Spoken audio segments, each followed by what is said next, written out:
On est chez Dermolab sur la rive sud de Montréal, à Sainte-Julie particulièrement, à la rencontre de Robert qui nous y reçoit. Bonjour Robert. Bonjour, comment allez-vous? Ça va bien, merci. Très heureux de mettre les pieds ici. Ça sent bon parce que des produits qui vont dans ce sens-là aussi, mais l'entité également a tout le mérite qu'on peut lui attribuer, toutes ses lettres de noblesse. Dermolab, créé en 1985, dont on est devenu propriétaire plus récemment, quand même en 2006. Exactement. Devenu propriétaire en 2006 suite à une première acquisition que j'avais faite dans le domaine, qui est une marque qui s'appelle Lotus Aroma. D'accord. Des produits naturels, des produits pour le corps, pour le visage, pour la maison, des huiles essentielles. Et après ça, dans la même année, en 2006, j'ai acheté Dermolab Pharma et regroupé les entreprises, les opérations. C'est deux opérations, deux compagnies sœurs, mais apparentées. On a l'impression que dans le domaine, il y a tellement de belles choses et il y a eu de beaux exercices qui ont été faits. Et c'est souvent, on dit, bon, il y a un ajustement. Donc, par quoi on a commencé à ce moment-là, quand on a acquis l'entreprise en 2006? Bien, en 2006, il y avait déjà une certaine base de clients. Mais je me suis quand même donné comme mission d'augmenter la base de clients parce que, donc, on a plus que doublé le chiffre d'affaires depuis que j'ai acquis l'entreprise. Et dans le cas de la compagnie sœur, on a 6 fois le chiffre d'affaires qu'on avait lorsqu'on a fait l'acquisition. Donc, et on a utilisé les forces, en fait, de l'entreprise ici, Dermolab Pharma, parce que dans un premier temps, Dermolab Pharma, c'est un laboratoire de recherche et développement. Au départ, c'est ça. Donc, donc, l'équipe de recherche et développement vont travailler avec nos clients pour développer des formules, souvent dans le cosmétique. Donc, des produits anti-âge, beaucoup, qu'on fait beaucoup. Et donc, le client va venir nous voir puis il nous dit, bien, j'ai un concept.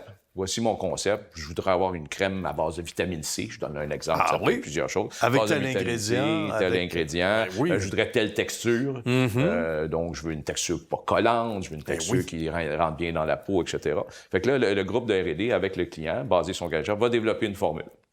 Développement de formule, ça inclut deux choses. Ça inclut, premièrement, développer chimiquement la formule.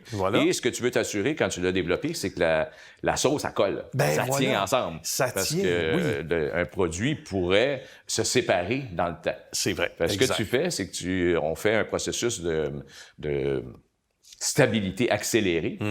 Et dans stabilité accélérée, on fait 3 fois gel-dégel. On met le produit à température pièce.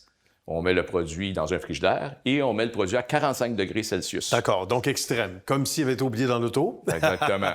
Donc, on a un juste portrait, Robert, à ce moment-là, de ce qui nous attend. Et c'est là où on peut dire, évidemment, à la personne concernée, à la tête de l'idée, souvent, ben oui, ça se fait, ou ça se fait pas, ou voici, il faut ajuster. Voici la modification qu'il faut faire, parce que des fois, 2 molécules chimiques peuvent ne pas être compatibles. Exact, tout à fait. Donc on doit s'ajuster, donc ça peut pouvoir pas. Et ce processus-là de stabilité accélérée, c'est 3 mois. Tu fais des lectures au cours des 3 mois, puis tu dis, il n'y a rien qui se passe, Après 3 mois, s'il n'y a rien qui s'est passé, tout va bien. L'autre élément qu'on fait, c'est un laboratoire indépendant, mais on fait ce qu'on appelle un challenge test. Donc, on met des bactéries dans le produit, savoir comment les agents de conservation qui protègent le produit vont les faire. Et l'objectif, c'est qu'il n'y en a plus.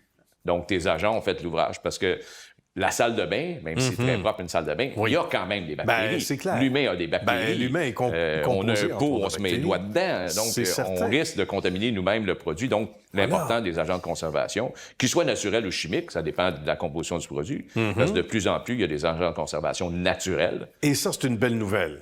On a aussi le bilan de ce qui a déjà été essayé. On a des connaissances. Donc, on développe des connaissances, on acquiert des connaissances, comme on a développé beaucoup de produits solaires.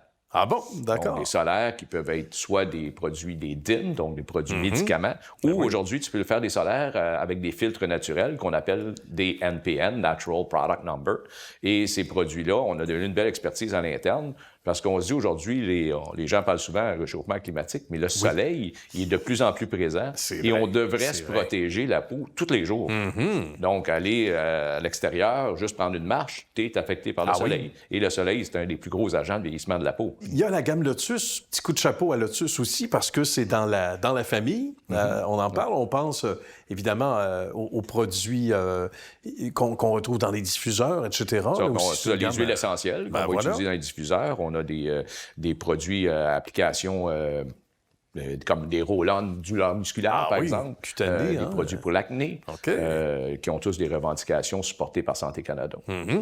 Revenons donc à Dermolab, juste pour revenir. Donc, un coup que le produit est développé, on s'en va en fabrication. L'usine ici, elle est gouvernée comme une compagnie pharmaceutique. Donc, tous les concepts dans l'usine sont pharma.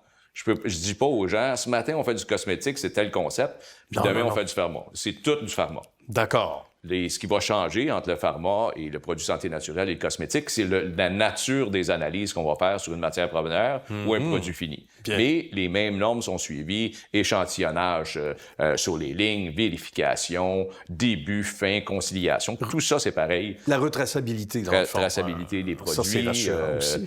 Traçabilité des lots, de matières premières, etc. Tout le monde est inspecté par Santé Canada. Et la semaine dernière, on est inspecté par la FDA, puisqu'on a une licence de la FDA. Oui, d'accord. Donc, il y a une rigueur qui fait aussi que ça rassure inévitablement le consommateur. Avant de terminer, quelques secondes, un prix de la MRC dont on est très, très fiers ici. Et oui, on a gagné le prix dans la ville de Sainte-Julie pour l'entreprise, la MRC, Marguerite Diouville. Donc, on est bien fiers de ça et on les remercie de leur support. Bien, félicitations, mon cher Robert. Salutations à la belle équipe, 80 individus ou à peu près là, qui y travaillent, une famille qui s'agrandit chez Dermolab. C'est une belle rencontre. Félicitations et surtout bonne suite de succès. Bien, merci beaucoup. À très bientôt.